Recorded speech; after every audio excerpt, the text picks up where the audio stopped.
Yesterday, we had seen the structure and functions of neuron.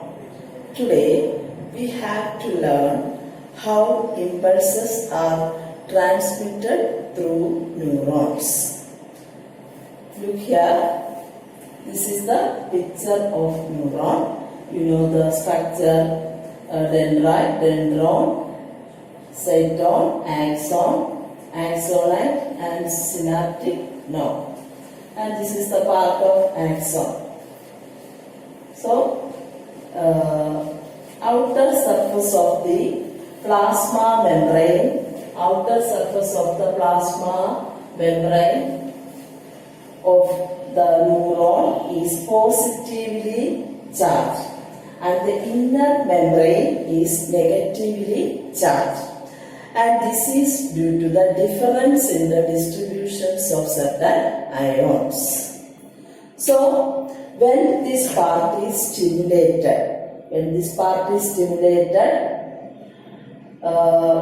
ionic difference changes and the outer surface becomes negatively charged and the inner surface becomes positively charged. And these momentary changes pass on to next part or adjacent part, and the similar changes occur there too. That is, outer negatively charged and inner positively charged. And as this proceeds, it forms electric charges, and these electric charges are transmitted. And in this way, impulses are transmitted through nerve. And these impulses finally reaches our brain. When it reaches the brain, it analyzes and gives correct response. Then how is this possible? If suppose we have only one neuron, it is not possible. So in our body, number of neurons are seen to do this function. Then let us see the structure today. And this is the neuron. The junction between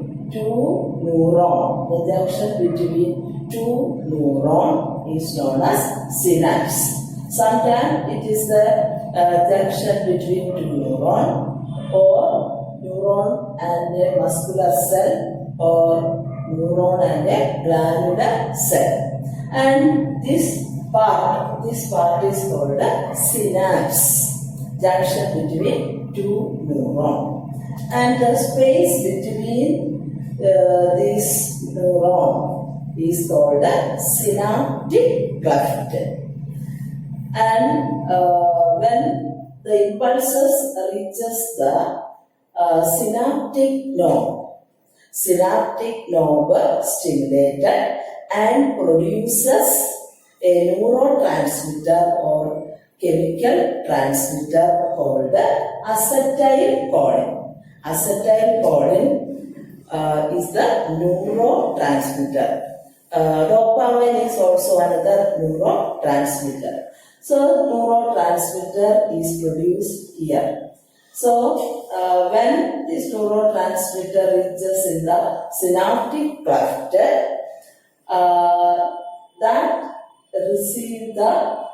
that stimulate the dendrite of the next neuron. And that stimulus pass on to dendron, and from the dendron it goes to cyton, then axon, then axonite, then synaptic node, then dendrite of next neuron. And this process continues.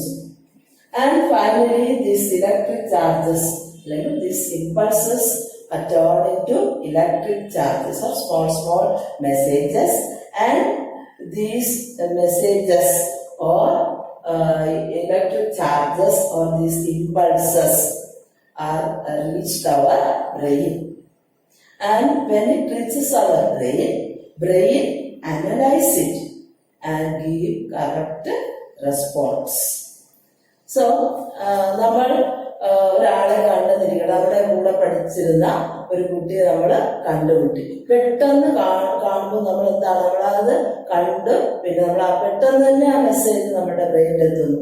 ആരാണ്, എപ്പോഴാണ് എനിക്കുള്ള പരിചയം, നമ്മൾ പെട്ടെന്ന് ഓർക്കുക എൻ്റെ കൂടെ 2ാം ക്ലാസ്സിൽ പഠിച്ചിരുന്ന മീനയല്ലേ എന്ന് നമ്മളവിടെ കിട്ടുന്നു. ഉടൻ തന്നെ നമ്മൾ എന്താണ് റെസ്പോൺസ് കൊടുക്കുന്നു, ആ മീനയാണ് എന്ന് തിരിച്ചറിഞ്ഞ് നമ്മൾ മീനയ്ക്കൊരു ഷെയ്ക്കാൻ കൊടുക്കുന്നു. ബ്രെയിനിൽ തിരിച്ച് മെസ്സേജ് നമ്മൾ ആ പ്രവർത്തനം പെട്ടെന്ന് ചെയ്തു. നമ്മുടെ കാലിൽ ഒരു മുള്ളു കൊള്ളുന്നു അല്ലേ, അപ്പൊ നമ്മൾ എന്ത് ചെയ്യുന്നു, പെട്ടെന്ന് കാല് വലിക്കുന്നു.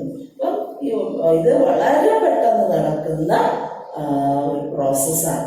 അപ്പം വളരെ വേഗത്തിലാണ് ഇമ്പൾസ് നർവ്സിലൂടെ ട്രാൻസ്മിറ്റ് ചെയ്യുന്നത്. ഇങ്ങനെയാണ് നമ്മൾ എല്ലാ കാര്യങ്ങളും രുചി അറിയുന്നത്, കാണുന്നത്, കേൾക്കുന്നത്, എന്തെങ്കിലും കേൾക്കുമ്പോൾ എന്താണ് കേട്ടത് എന്ന് നമ്മൾ തിരിച്ചറിയുന്നത്, ഇതെല്ലാം ഈ പ്രോസസ്സിലൂടെ. So nervous system controls all these processes. So write some questions. First question, what is synapse? Second question, name 2 neurotransmitters. Then third question, draw a flowchart showing the transmission of impulses.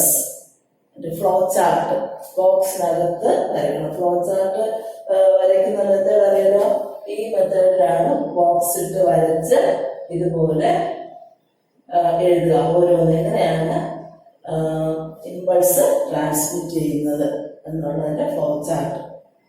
Then what is synaptic cleft and what is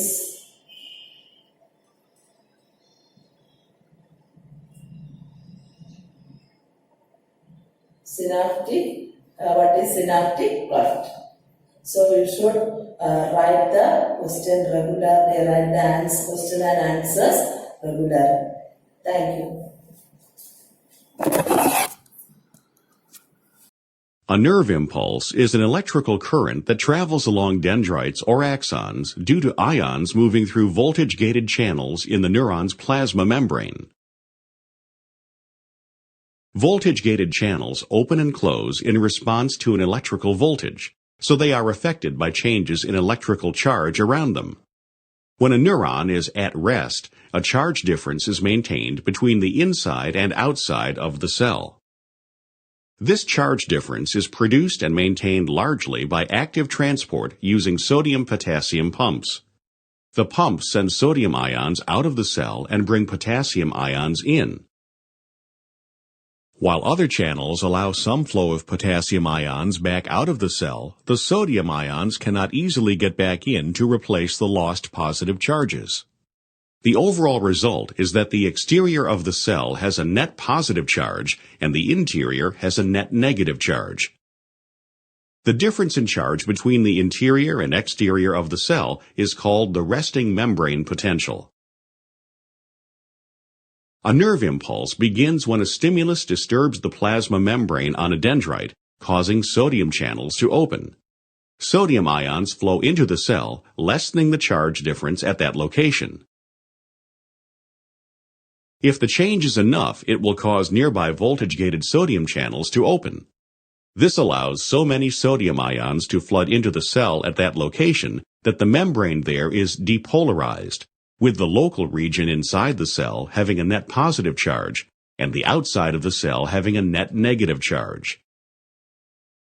This affects neighboring voltage-gated sodium channels, which then open, moving the depolarization along the membrane. This moving depolarization is called an action potential. Changes occur behind the action potential to restore the resting membrane potential. The voltage-gated sodium channels close and voltage-gated potassium channels open. This allows a rapid flow of potassium ions out of the cell, repolarizing the membrane so that the inside is again negative and the outside positive. This is followed by use of sodium-potassium pumps to fully restore the resting membrane potential and to reestablish proper concentrations of sodium and potassium ions inside and outside the cell.